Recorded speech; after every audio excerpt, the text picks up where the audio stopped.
حضور میں نے پوچھنا تھا کہ اسلام میں تو ویسے دکھاوا منع ہے یا اچھی چیز نہیں مانی جاتی، تو آج کل جو لوگ نئے نئے اور مہنگے مہنگے کپڑے اور مہنگے مہنگے پرس پہن کر پھرتے ہیں، اور جو آج کل نئے نئے کپڑے مہنگے مہنگے کپڑے پہن کر پھرتے ہیں اور نئے نئے بیگ مہنگے مہنگے بیگ پہن کر پھرتے ہیں، جو لوگ آج کل دیکھو جن کے پاس پیسے ہیں جی اور وہ احمدی ہیں اور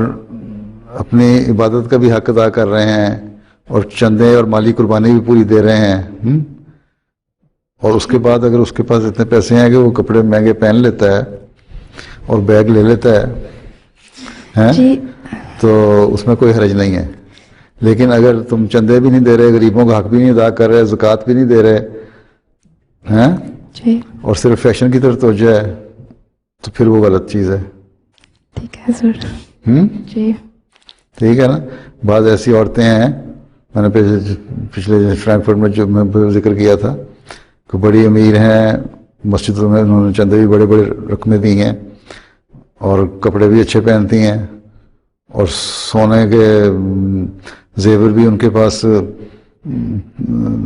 گراموں میں نہیں بلکہ کلوں میں ہے،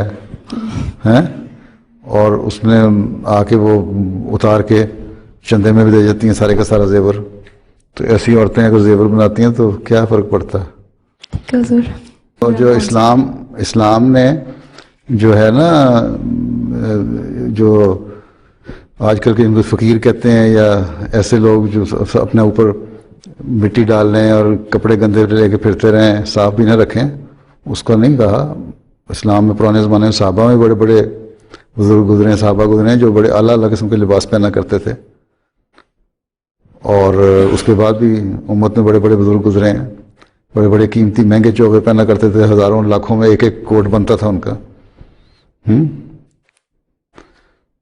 تو ہم تو تصور بھی نہیں کر سکتے اس کا بھی،